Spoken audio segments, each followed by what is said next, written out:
नमस्कार. स्वराज्य माझा न्यूज चॅनलच्या या यश म्हणजे नेमकं काय असतं या एपिसोडमध्ये मी प्रथमेश बनसोडे तुम्हा सर्वांचं मनपूर्वक स्वागत करतोय. आणि आज आपल्यासोबत असे एक प्राध्यापक आहेत की ज्यांनी खूप मोठा प्रवास केलेला आहे. म्हणजे हिंगोली जिल्हा, त्यानंतर नाशिक, त्यानंतर आता पंढरपूर आणि याच्याबरोबर केबीसी अर्थात मराठी कोण बनेल करोडपती मुंबई असा हा मोठा प्रवास करणारे. योगायोग नसतो हा, खरं यश आहे ते, त्याच्या पाठीमागे अथक प्रयत्न आहेत असे संजीव बहादुरे सर. आडनाव नीट लक्षात घ्या, तुम्ही बघितलंही असेल तो एपिसोड मागच्या आठवड्यामध्ये. संजीव बहादुरे सर, नावात ही बहादुरी आहे.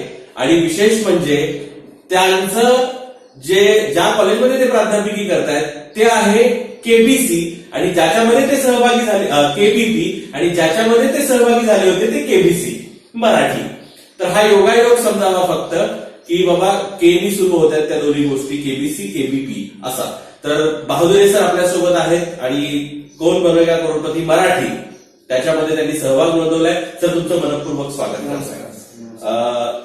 खूप बरं वाटलं आम्हाला की महाराष्ट्राचा माणूस, त्यात आता पंढरपूरमध्ये तुम्ही शिकवताय आणि तिथपर्यंत पोहोचताय.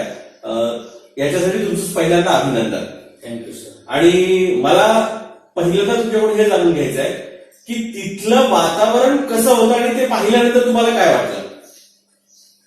तिथलं वातावरण सर, म्हणजे ज्यावेळेस आम्ही त्या सेटवर आमची एंट्री झाली ब्रीथिंग नंतर, तर ते एकदम असं अचंबित चकाचक असं लाइटिंग आणि म्युझिक, हे जे तिथलं वातावरण होतं ते पाहून तर सुरुवातीला थोडेसे असे आम्ही घाबरलो की आपलं आता काय पुढं होईल की नाही काही ह्या वातावरणामध्ये. थोडंसं टेन्शन आलं होतं. पण सचिन खेडेकर सर जे ज्या पद्धतीनं सूत्रसंचालन करतात ते त्या स्पर्धकाला असं बोलत बोलत त्याचं टेन्शन कमी करण्याचा प्रयत्न करतात. आणि मग हळूहळू आम्ही त्या वातावरणाशी समरस होत गेलो आणि मग आमची भीती कमी झाली. तो अनुभव तुमच्यासाठी एक बिगेस्ट अनुभव होता. हो सर. म्हणजे मी तर म्हणतो माझ्या आयुष्यातला हा सगळ्यात मोठा हा अनुभव आहे की एक सामान्य माणूस एवढ्या मोठ्या मंचावर पोहोचतो, तिथं निर्भीडपणे उत्तर देतो. हा क्षण खूपच आनंदाचा. मला वाटतं आता तुम्ही केबीसीच्या हॉटसीटवर बसलेले आहात, मराठी केबीसीच्या, आणि त्यानंतर मला वाटतं तुमची भीती पूर्ण गायब झाली असेल कॅमेऱ्याची आता. हो सर. आता सुरुवातीला जो भीती वाटत होती कॅमेऱ्याची, पण आता हळूहळू जरा मी त्याची फॅमिलीवर होत चाललो त्या कॅमेऱ्याची. सगळ्यात महत्वाचं, तुमची केबीसी मध्ये निवड झाली, हा आनंदाचा क्षण तुमच्या फॅमिलीमध्ये कसा साजरा केला तुम्ही? निवड झाल्यानंतर खूप आनंद झाला. पहिल्यांदा तर ज्यावेळेस मला फोन आला की तुम्हाला मुंबईला यायचं आहे शूटिंगसाठी, आणि तो फोन जनरली केबीसीचे फोन असतात ते लँडलाईन येऊन येत असतात मुंबईच्या 022 ह्या एसटीडी कोडने. परंतु जो कॉल आला तो मोबाईल नंबरवरून आला आणि तिकडून जी मॅडम बोलत होत्या की तुमची निवड झाली, याच्यावर माझा विश्वासच बसला नाही. मला वाटलं अनेक असे फेक कॉल येत असतात, तुम्हाला लॉटरी लागली, तुम्हाला कार लागली, याच्यावर विश्वासच बसला नाही. नंतर मी मॅडमला म्हणलं खरंच का मॅडम? मग त्यांनी सगळ्या टर्म्स कंडिशन सोनी मराठी वाहिनीच्या सांगितल्यावर मग माझा विश्वास बसला.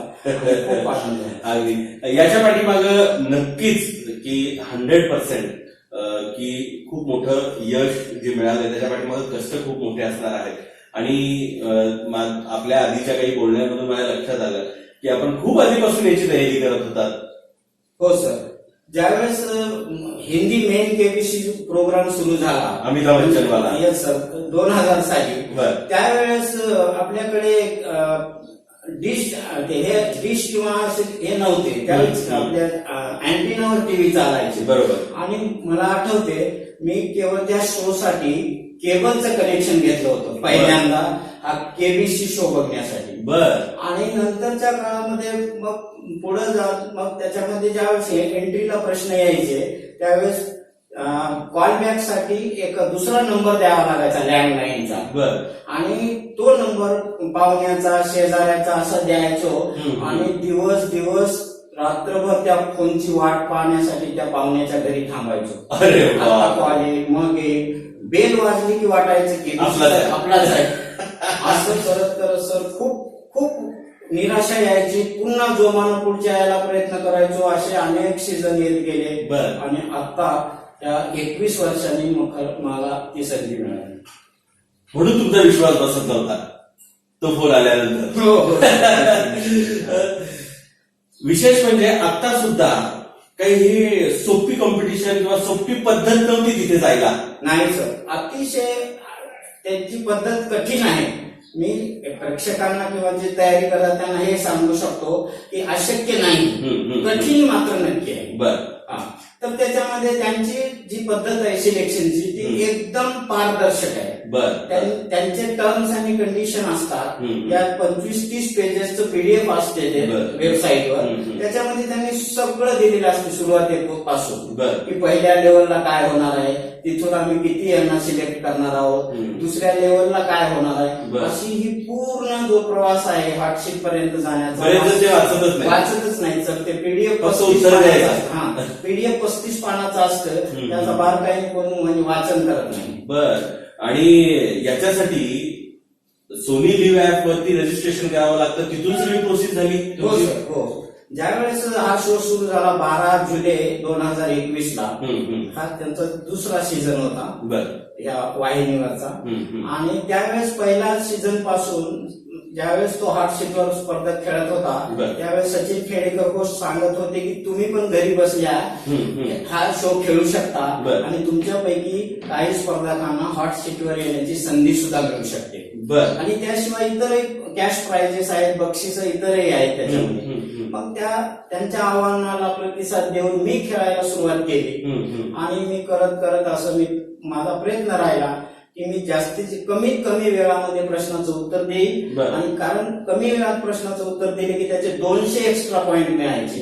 आणि याच्यामुळे माझी रँक आहे ती अशी ग्रो होत गेली आणि पहिल्या 400 मध्ये मी राहिलो पूर्ण सीझन मध्ये. आणि मग मला त्या 400 मधून मला संधी मिळाली पुढच्या राऊंड मध्ये जाण्याची. आणि हे सगळं ऍपवरच तिथून पासून खेळण्या पहिल्या प्रश्नापासून ते मला मुंबईचा कॉल येईपर्यंत सगळं ऍपवरच झालं. बर. तुमची मुलाखत ही घेतली म्हणजे ऍपवरच. माझी वैयक्तिक मुलाखत ज्यावेळेस आम्हाला या एंटायर सीझन मध्ये 6 लाख लोक खेळत होते महाराष्ट्रात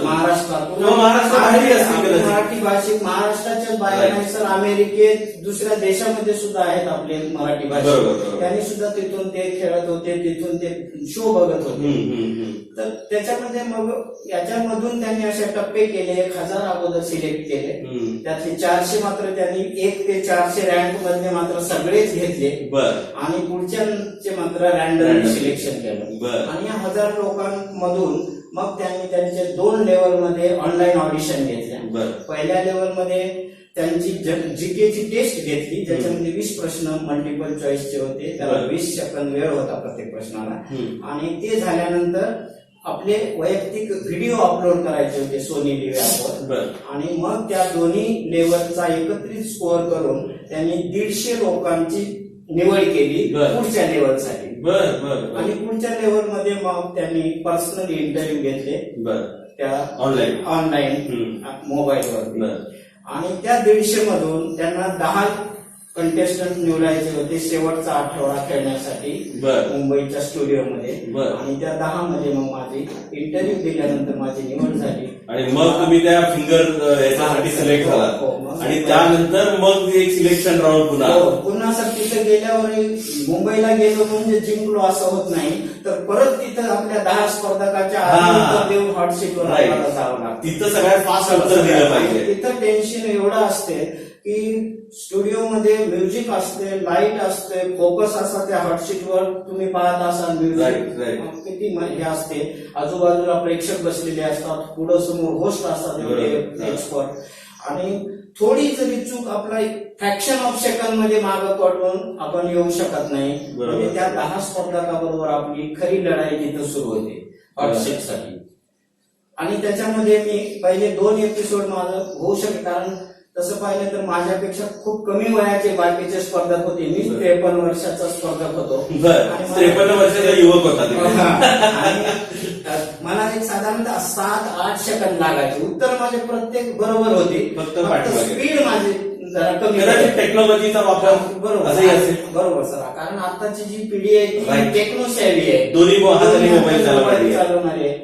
आपल्याला मला तसं जमत नव्हतं. मला एका हाताने ते क्रम लावायचा, नंतर सबमिट करायला इतकं एवढं अंतर येईपर्यंत त्यांचं उत्तर पुढे जायचं. तरीही तुम्ही जिंकला. पण शेवटी म्हणतात ना जे की ज्याच्या आहे त्याला कोण त्याचं हिरावू शकत नाही, तसं म्हणूनच तुम्ही हॉट सीट वर विराजमान झालात. Yes. आणि आज सांगताय यश म्हणजे नक्की काय काय असतं.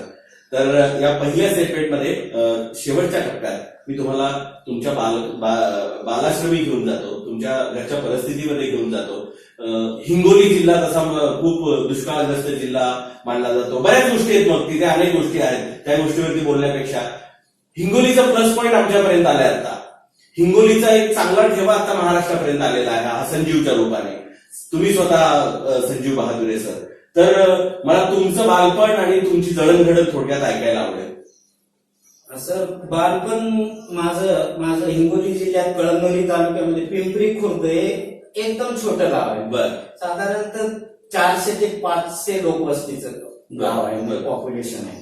आणि त्या गावामध्ये प्राथमिक शाळा ही 4थी पर्यंतच आहे. आजही 4थी पर्यंतच आहे. आणि 4थी पर्यंत गावात शिकत असताना थोडी शेती आहे, थोडी कोरडवाहू घरी.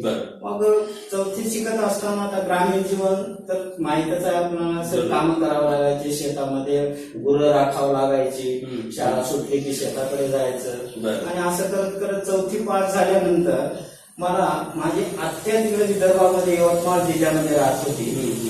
आत्या भावाने मला 5वीला इथून दाखला काढून मला तिकडे यवतमाळ जिल्ह्यामध्ये नेलं. उमरखेड म्हणून एक तालुका आहे यवतमाळ जिल्ह्यात. तिथं मग मी 5वीला हॉस्टेलमध्ये राहून 1 वर्ष तिथं शिक्षण घेतलं. पण कसं आहे की एकदमच घरी राहिलेलो आणि अचानकच हॉस्टेलमध्ये एकदम वातावरण वेगळं तिथं, म्हणजे सवय नसल्यामुळे म्हणा तिथं मला 1 वर्षभर कसा तरी राहिलो सर. पण नंतर मला करमत नव्हतं. म्हणजे मला करमायचंच नाही तिथं. आठवण यायची सारखी घराची. आणि 1 वर्ष काढल्यानंतर म्हणून नाही आता इथं काही मी राहणार नाही. मग परत गावाकडे आलो. 6वी 7वी 2 वर्ष मग मी इकडं पुन्हा गावाकडे आलो. गावापासून एक आखाडा बाळापूर म्हणून 3 किलोमीटर आहे, पायी जायचं आणि त्या शाळेला परत तिथून यायचं. शाळा सुटली की घरी यायचं. घरून पुन्हा शेत वेगळ्या दिशेला होतं, तिकडे जायचं. आई वडिलांना ते गवताचा भारा किंवा ते घेऊन डोक्यावर पुन्हा घरी यायचं. म्हणजे असं दूध विकायचं सकाळी. शाळेच्या आधी 1-2-3 लिटर दूध डोक्यावरती चरवे घेऊन 3 किलोमीटर दूध विकायला जायचो सकाळी. तिथून आलं की आंघोळ करून पुन्हा शाळेला त्याच गावाला जायचं. असं फार अतिशय म्हणजे कठीण त्या काळामध्ये काळ होता तो प्रसंग. असं झाल्या जिल्हा परिषदेच्या शाळेमध्ये शिकले. हो सर, जिल्हा परिषदेच्या. आणि मग मी ठरवलं की आता आपल्याला इथं राहून काही प्रगती होणार नाही. समजायला लागलं की आपण शेतामध्ये किंवा गावातच गुरफटून राहिलो तर आपली प्रगती काय होणार नाही. मग ठरवलं आपण आता गाव सोडायचं. आणि मी 8वी पासून नांदेडला आलो सर. ग्रॅज्युएट होईपर्यंत मी नांदेडला आलो. क्या बात आहे. पण त्याच्यातला एक पॉईंट खूप महत्वाचा आहे. आज आम्ही इंग्लिश मिडियमच्या जमान्याच्या पाठीमागे लागलेलो आहोत. आमची मुलं इंग्लिश मध्ये शिकली पाहिजेत आणि त्याच्यातच प्रगती आहे, त्याच्यातच सगळं काय आहे असं आमचं मत झालेलं आहे. पण स्टॅटिस्टिक मध्ये आज पंढरपूर सारख्या शहरामध्ये हिंगोलीमधून आलेला एक प्राध्यापक आहे जो जिल्हा परिषदेच्या शाळेमध्ये शिकलेला आहे आणि त्यांनी केबीसी सारख्या भल्या मोठ्या स्पर्धेमध्ये जी कॉम्पिटिशन नॉलेजची आहे त्याच्यामध्ये सहभाग घेतलेला आहे. मित्रांनो, ही खूप मोठी गोष्ट आहे आणि हे आम्हाला टॅलेंट जे आपल्या ग्रामीण भागाचं आहे ते तुमच्यापर्यंत आणायचं आहे आणि यश हे नक्की काय असतं हे दाखवून द्यायचं आहे. या पहिल्या स्टेटमेंटमध्ये सरांची आपण थोडीशी थोडक्यात ओळख करून घेतली. केबीसी मध्ये जाण्याचा त्यांचा प्रवास जाणून घेतला. दुसऱ्या स्टेटमेंटमध्ये आपण सरांना केबीसी मध्ये नेमकं कुठले प्रश्न आले होते, त्यावेळेस त्यांनी खूप मजा केली आहे सचिन खेडेकरांबरोबर. कविता त्यांनी म्हटलेल्या आहेत. तर आपण त्या संदर्भात जाणून घेणार आहोत. तुर्तास एक छोटासा आपण ब्रेक घेऊया.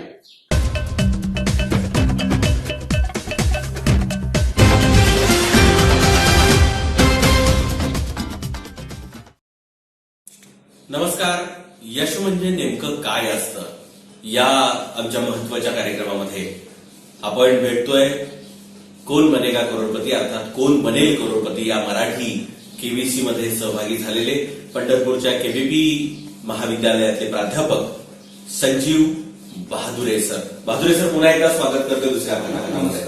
आणि आता आपण मुंबईला पोहोचलेलो आहोत. तुम्ही हॉट सीटवर विराजमान झालेला आहात आणि हॉट सीटवर बसल्यानंतर खेडेकरांचा आणि तुमचा जो संवाद सुरू झाला त्यावेळेसच्या भावना काय होत्या? ज्यावेळेस सर मी म्हणजे कमीत कमी वेळामध्ये उत्तर दिलं आणि हॉट सीटवर पोहोचलो त्यावेळी त्यांनी खूप मोठ्या टाळ्या वाजून स्वागत केलं. सचिन खेडेकर सरांनी त्यांनी मला हे केलं, शांत केलं. काही टेन्शन वगैरे काही घेऊ नका म्हणून त्यांनी मला सांगितलं, बिनधास्त खेळा म्हणले. आणि मग मी म्हणजे डोक्यात होते विचार डोक्यामध्ये सर त्या हॉट सीटवर गेल्यानंतर आपल्या शरीरामध्ये ह्या नर्व्स आहेत की नाही असं फील होते शरीरामध्ये. म्हणजे एकदम असं काय म्हणायचं त्याला असं सांगता येईल शरीर आहे की नाही असं एकदम. बरं म्हणजे आपण यशस्वी झालो आहोत ही भावना तर असते पण ह्या सगळ्या गोष्टींचा दबाव असतो प्रचंड दबाव असतो की आपल्याला म्हणजे किती आपण खेळू शकू का, त्यांच्या प्रश्नाला उत्तर देऊ शकू का, आपल्यावर विश्वास टाकला कुटुंबानं सगळ्यांनी इथपर्यंत आलो, इथून आपण यशस्वी होऊन जाईल का, असा अनेक प्रश्न डोक्यामध्ये असतात. तेवढ्याच वेळामध्ये पूर्ण अख्खा जीवनाचा चित्रपट सुद्धा डोळ्यासमोर गेला. पूर्ण बऱ्याच ते जीवनाचा जो चित्रपट असा डोळ्यासमोर आला त्यावेळेस मी खूप म्हणजे भावुकही झालो. आणि त्याचं सुद्धा सचिन खेडेकर सरांनी केलं की यांचा प्रवास अतिशय खडतर झालेला आहे.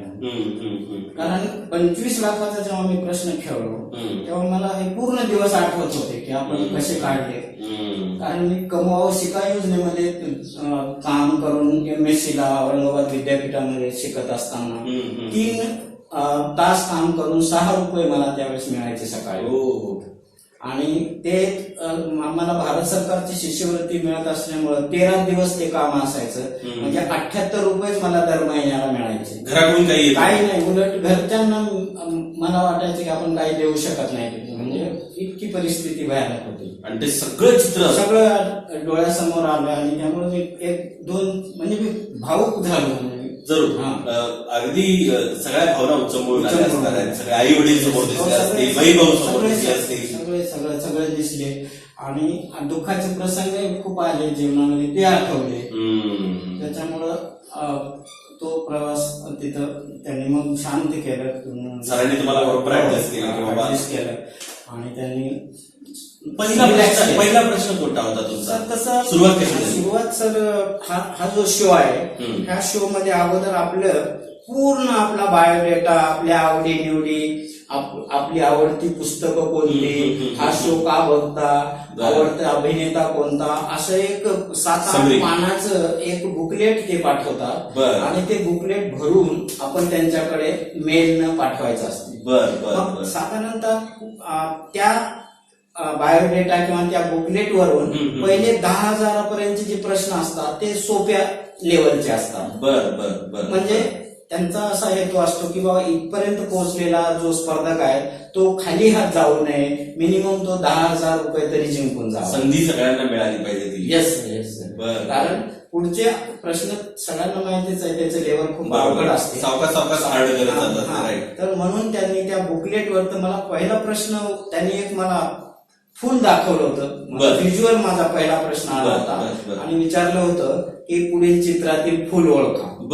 आता ते साधारणतः एकदम कुणालाही सांगता येईल असं असते तर झेंडूचं फुल ते दाखवलं होतं. आणि तिथून माझ्या या प्रश्नाची सुरुवात. असं वाटतं की नॉर्मल आहे आणि कुणालाही वाटतं की अरे काय असा कुठं प्रश्न असतो का, पण त्याला त्या स्पर्धकाला रिलॅक्स करण्यासाठी, कॉन्फिडन्स त्याच्यामध्ये निर्माण करण्यासाठी हा पहिला प्रश्न असाच खूप महत्वाचा आहे. तो खूप महत्वाचा आहे. कितीही सामान्य असला तर तो खूप महत्वाचा आहे. कारण काही प्रश्न असे असतात की माहीत असून सुद्धा देऊ शकत नाही उत्तर. आणि अशा अनेक स्पर्धक आपण पाहिले असतील की सोप्या प्रश्नावर सुद्धा गोंधळून जातात. उत्तर माहीत असून सुद्धा त्यांच्यामध्ये गोंधळ होतो. कारण तिथल्या वातावरणाचा तो परिणाम असतो. ज्या अर्थी कोण बनेगा करोडपती मधले सगळे प्रश्न हे जनरल नॉलेजचे असतात, सगळ्या इतिहासाचे असतात, भूगोलाचे असतात, सगळ्या विभागाचे असतात.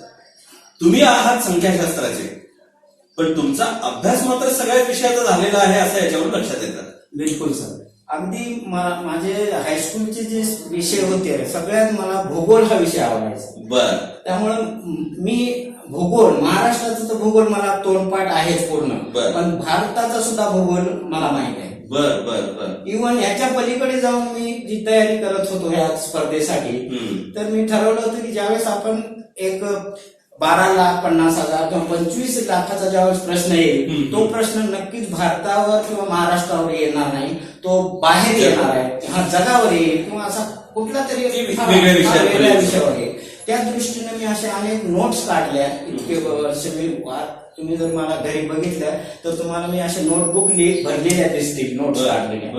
मग त्याच्यामध्ये स्पोर्ट्स आहे, त्याच्यामध्ये अर्थकारण आहे, राजकारण आहे, मायथॉलॉजी आहे, असे सगळे विषय आहे. अर्थशास्त्र आहे, राज्यशास्त्र, आणि सगळ्यात जास्त तर मी राज्यघटनेचा अभ्यास पूर्ण केला होता. खूप मला वाटलं होतं 50 लाखाचा वगैरे प्रश्न, पण मला तसा प्रश्न नाही आला.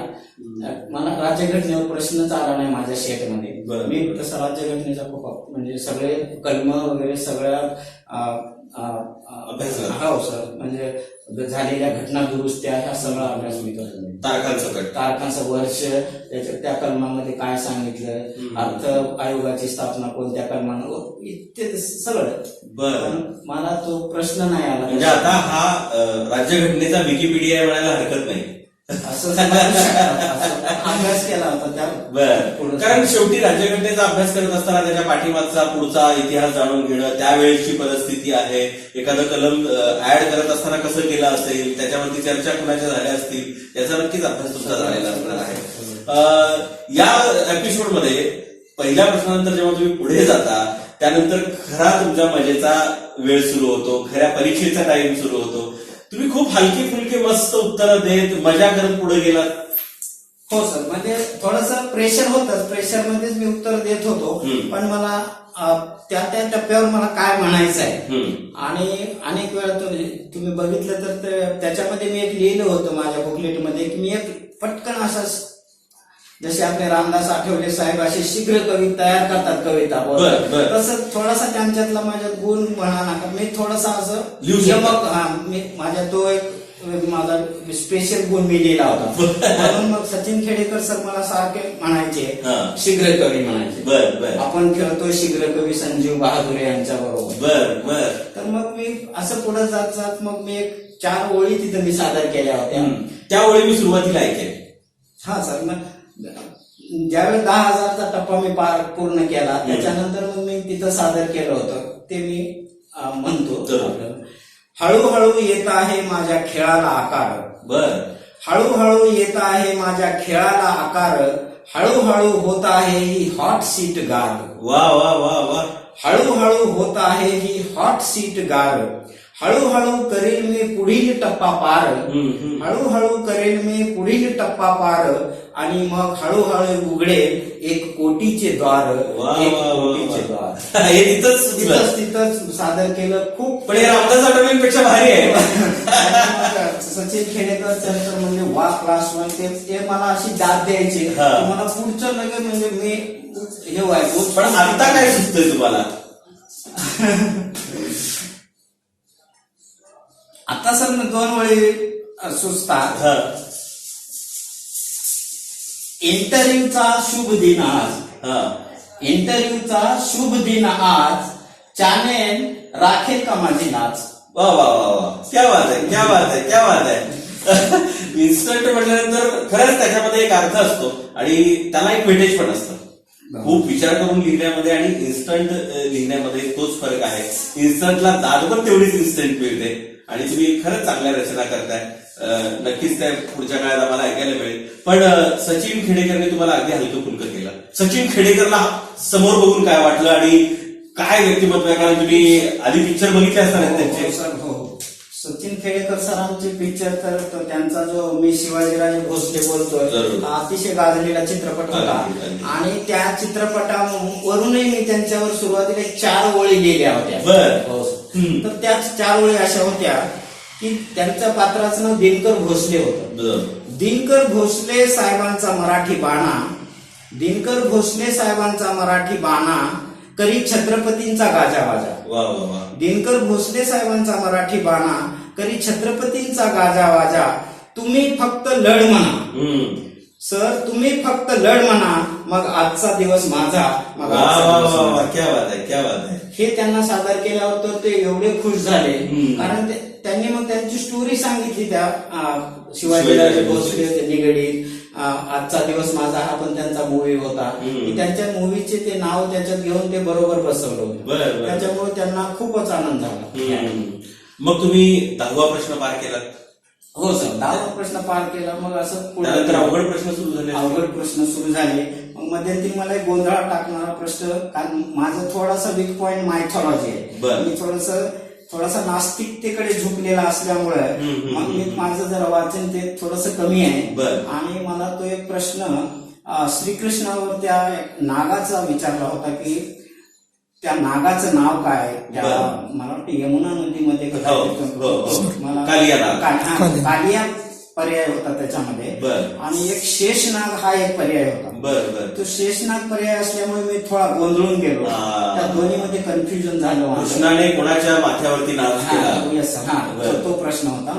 आणि मग मी म्हणलं आता जर चुकलं तर ते आपण 10,000वर येऊ. बरं. म्हणून मी म्हणलं लाईफ लाईनचा योग्य वापर इथं करणं मी ठरवलं. बरं. आणि ऑडियन्स पोल नावाची जी लाईफ लाईन असते, बरं. बहुमताचा कौल, Right. तो मी घेतला. आणि मग त्याच्यातून मी जनतेबरोबर गेलो आणि माझा तो प्रश्न कालिया उत्तर त्याचं ऑप्शन बरोबर आल्यामुळे मग मी पुढे माझी वाटचाल चालू राहील. प्रवासात मी कायम राहील. बर बर बर.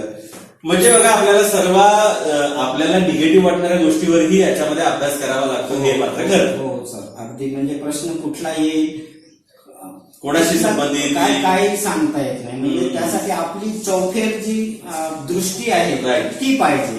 मग समजा आपण प्रवास करत असताना समजा आपण असं, मी माझ्या विद्यार्थ्यांना पण सांगत असतो की तुम्ही प्रवास करताना सीट धरता, तुम्ही पकडता विंडो सीट. बरं. कशासाठी? तर झोपण्यासाठी. तर हे न करता तुम्ही निसर्ग ऑब्झर्व करत जरा खिडकीतून, कोणता घाट येतो, कोणती नदी येते, पूल कोणता येतो, हे सगळा अभ्यास तुम्हाला पहिल्या लेवलला तुमच्या जिल्ह्याचा तर अभ्यास झाला पाहिजे, ज्या जिल्ह्यात तुम्ही राहता. आणि मग ह्यातूनच तुमच्या आयुष्याची दुसरी जडणघडण. गोष्ट, आपण ज्या सीटवर बसलेला असतो त्या सीटचा क्रमांक पण माहित नसतो कधी कधी आपल्याला हो उत्तर. सर, हो. माहिती नसतं. म्हणजे आपण आजूबाजूला किती निरीक्षण करतो हे खूप महत्वाचं आहे. ते तिथं त्याच्यावर प्रश्न येतात. म्हणजे तुम्ही ती कसे बघता, जीवनाकडे तुमचा दृष्टिकोन कसा आहे. आणि हे काही प्रश्न त्या कुठल्या पुस्तकात सापडणारे नसतात. Right. काही प्रश्न पुस्तकात सापडत नाही, तुमच्या अनुभवावरून तुम्हाला उत्तर द्यावं लागतात. मला खरं तर तुमच्याकडे बघितल्यानंतर एक गोष्ट लक्षात येते सर, की आज वयाच्या 45-45च्या मध्ये 40-45च्या मध्ये तुम्ही आता आहात आणि 50च्या पुढे आहे सर. 53 वर्षामध्ये तुम्ही आता आहात, म्हणजे 55 मध्ये आहात. हो सर. तरी तुम्हाला वाटतं की आपण केबीसी मध्ये जाऊ शकतो. तर आज तरुणांनी कधी सुरुवात करायला हवी अशा गोष्टींची तुम्हाला वाटतं? आणि तरुणांसाठी खरंच किती संधी आहे? तुम्हाला एवढे वर्ष लागले पण तरुणांना याच्यात किती चांगली संधी उपलब्ध होऊ शकते? येस सर, बरोबर आहे, अगदी बरोबर आहे. आपण म्हणता ते की तरुणांनी खरं त्याच्या अगदी लहान वयापासूनच कुठली आता आपल्याला सगळ्यांना माहित आहे जॉबचं फार म्हणजे कमी प्रमाणात संधी उपलब्ध आहेत. बरोबर. आणि जे जॉब उपलब्ध आहेत ते केवळ स्पर्धेवरच आहे. म्हणजे स्पर्धा परीक्षेची तयारी करणं असो किंवा एखाद्या क्विजची तयारी करणे असो, त्यासाठी तुम्हाला अगोदर अपडेट करावं लागेल स्वतःला. करंट नॉलेज तुम्हाला त्यात कॉन्स्टंटली त्या प्रवाहामध्ये राहावं लागेल, तरच आपल्याला पुढे जाता येईल. याच्यासाठी तुम्ही पुस्तकं तर वाचताच, पण इतर कुठला अभ्यास पद्धतीचा आता तर ह्या टेक्नॉलॉजीमुळे आपल्या एका क्लिकवर अनेक सगळा विकिपीडिया उपलब्ध आहे. जी पाहिजे ती माहिती आपल्याला अगदी खोलात जाऊन आता आपल्याला त्याचा फायदा घेता येतो. बरोबर. अगोदर तर आपल्याला लायब्ररी जाऊन पुस्तकं शोधावं लागायचे, त्या पुस्तकामध्ये एखादा प्रश्न मिळायचा, काही वेळा मिळत नव्हता.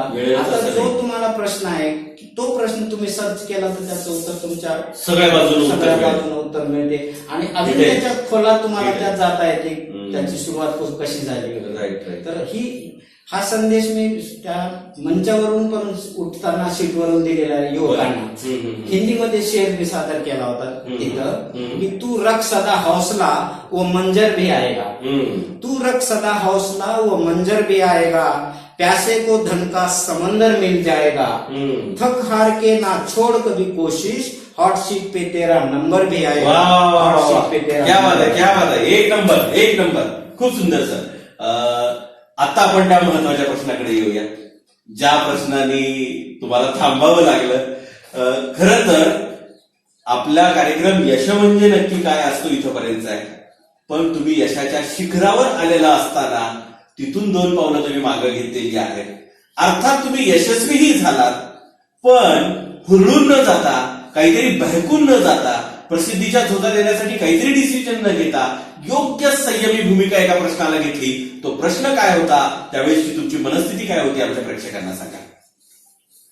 सर, तिसऱ्या दिवसाचा माझा जो 25 लाखाचा प्रश्न मी खेळलो, तिथंच त्या दिवसाचा शो संपला. तो हुटर तिथं वाजला, मोठा तो भोंगा वाजतो.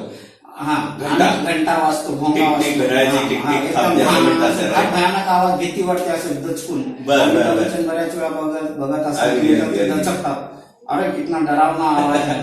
तर ते वाजल्यानंतर मग त्या दिवसाचा खेळ संपला. मग लगेच दुसऱ्या एपिसोडची शूटिंगला आम्हाला मध्ये लंच ब्रेक होता आणि लंच ब्रेक नंतर कपडे वगैरे चेंज करावे लागतात, नवीन ड्रेस घालून परत मग पुढच्या एपिसोडसाठी म्हणजे 50 लाखाच्या प्रश्नाला मी तयार झालो. त्याआधी थोडंसं विचारतो की केबीसी मध्ये मुंबईला जेव्हा तुम्ही गेलात तेव्हा स्वतः तुमच्या हातामध्ये तुमची कुठलीच गोष्ट राहिली नाही, तुम्ही नुसते बाहुले म्हणून राहिला, तर त्याबद्दल जरा ऐकायला आवडेल मला. ज्यावेळेस त्यांचा कॉल आला तेव्हा त्यांनी खूप सूचना दिल्या मला की तुमच्याकडे तुमचे कपडे कसे असावे, म्हणजे तुम्ही 10 ड्रेस त्याचे फोटो काढून मला पाठवा त्यांच्याकडे त्या टीमला. आणि त्या शर्टवर कुठे लोगो नसावा, व्हाईट शर्ट नसावे, अशा खूप अटी आहेत. ते कुठलेही कपडे चालत नाही, त्यांच्या त्या पद्धतीनुसार त्यांच्या फॉर्मॅटनुसार शोच्या एक ठराविक ते कलरचे त्या कॅमेऱ्याला सूट होतील असेच ते कपडे ते चॉईस ते सिलेक्ट करतात. आणि मग गेल्यानंतर जेव्हा आम्ही पूर्ण त्यांच्यात आमच्या मनासारखं आम्हाला काहीच करता येत नव्हतं. होते का तुमच्याकडे कपडे तेवढे सगळे? तर होते काही कमी, काही पॅन्ट येत नव्हत्या जुन्या. तुम्ही त्या मॅडमला म्हणलं होतं, मॅडम 10 तर नाही 7-8 चालतील का? तर म्हणे ठीक आहे चालतील, काय प्रॉब्लेम नाही म्हणले. आणि सर त्यांच्याकडे एक असा मोठा कलेक्शन असते कपड्यांचं, इस्त्री करणारा असतो तिथं. मग मी तो पहिला एपिसोड खेळलो होतो तर माझा स्वतःचा शर्ट नव्हता, कारण मी जो शर्ट घातला होता तो शर्ट आणि दुसऱ्या एका कंटेस्टंटचे दोन्ही शर्ट असे जरा सिमिलर वाटत होते, त्यामुळे त्यांनी आयत्या वेळा मला बदलायला लावला. माझा काढून त्यांनी मला दुसरा प्रेस करून तो मला वापरायला सांगितलं. अशा प्रकारे त्यांच्यानुसार तो सगळं त्यांचं नियोजन असते.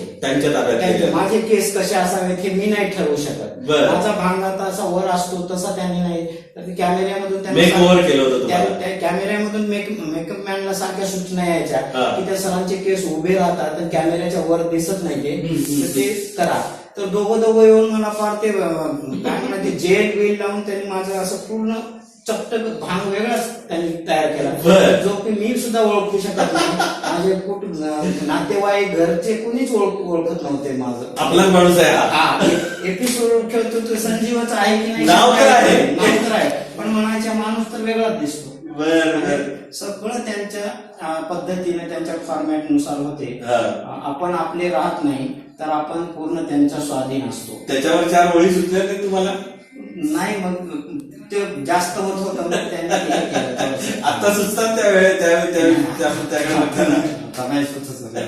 पण मजा आली एकंदरीत. आता त्या हॉट सीटवर आलात तुम्ही, 25 तुमचा महत्वाचा प्रश्न 25 लाखाचा. शूटिंग सुरू झाली त्यावेळेस मग सचिन सर तिथे इंट्रोडक्शन देतात कालच्या भागामध्ये संजीव बहादूर यांनी 25 लाख जिंकले, आज ते 50 लाखाचा प्रश्न खेळणार आहे. आणि मग माझं स्वागत करतात, मग माझी एंट्री होते आणि हॉटशीटवर मला ते विराजमान करतात, म्हणजे बसवतात. आणि मग भीती तर खूप होती, आता 50 लाखाचा प्रश्न खेळायचा आहे. रात्रभर जवळ होते 25 लाख होते. आता झोप नाही, म्हणजे विचार करायला सुद्धा वेळ नव्हता की आता ह्या 2 प्रश्न आता प्रचंड अवघड असतील, हे तर मनामध्ये मी ठरवलेलंच होतं, हे काही सोपं नाही आता. आणि ज्यावेळेस मग सचिन सरांनी तो प्रश्न माझ्या पुढे टाकला किंवा कम्प्युटरवर आला, त्यावेळेस तो प्रश्न होता फार म्हणजे कुठेच वाचलेला असा नव्हता की गोबेकली टेपे हे युनेस्कोचे जागतिक वारसा स्थळ कोणत्या देशामध्ये? बरं, ते आहे तर काय आम्हालाही माहित नाही, नाव तर ऐकलंच नव्हतं मला. भले भारतातले सगळे वर्ल्ड हेरिटेज साईट माहित होत्या मला भारतात, मी तयारी करून गेलो होतो, पण ते काय मला म्हणजे वाचण्यात नसल्यामुळं मी सरांना प्रामाणिकपणे सांगितलं, सर हा प्रश्न मला अजिबात माहित नाही. आणि मग म्हणजे कुठं वाचन काही लाईफलाईन संपल्या होत्या माझ्या, आणि मला माहित होतं लाईफलाईन वर काही उपयोगाच्या नसतात, लाईफलाईन 320 पर्यंतच उपयोग होत होत्या, कारण वरचे टफ प्रश्न असतात, तिथं आपलं ज्ञानच केवळ आपल्याला साथ देत असतं. आणि म्हणून मग मी प्रश्न वाचल्यावर म्हणलं आता हा प्रश्न काय सर म्हणला, ते म्हणजे खूप वेळ आहे म्हणे आपल्याला, तर वेळेचं बंधन नाही, तुम्ही विचार करा, 10 मिनिटं घ्या, 5 मिनिटं घ्या, आता घड्याळराव शांत झालेले आहे, काहीही प्रॉब्लेम नाही म्हणजे. मग काय चालू होतं तुमच्या डोक्यात? मी विचार करायचो, पण सर तो प्रश्नच असा खूपच डिफिकल्टी लेवल उत्तरापर्यंत पोहोचू शकत नव्हतो मी. आणि रिस्क घेणं, पर्याय त्याच्यामध्ये एक रशिया होता, एक टर्की होता, एक बेल्जियम आणि एक अल्जेरिया, असे 4 पर्याय होते. त्याच्यामुळं मला ते काय म्हणजे फारच टफ वाटला, आणि वाचनात नसल्यामुळं आणि ह्या लेवलला येऊन रिस्क घेणं आणि कुठलीही माहिती नसता असा डाव खेळणं मला म्हणजे फार रिस्की वाटत होतं. पण तिथे पर्याय असा होता की तुम्हाला बरोबर वाटवा अथवा नाही वाटव, तुम्ही उत्तर दिलं असतात, आणि जर बरोबर आलं असतं तर पुढेही गेला असतात. नाही, तसं नाही सर. तिथं तुम्हाला कन्फर्म शुअर उत्तर दिल्यानंतर लॉक केल्यावर मग ट्विट करता येत नाही, आणि तो जर प्रश्न तो ऑप्शन चुकला तर तिथून नुकसान जे आहे ते 3,20,000.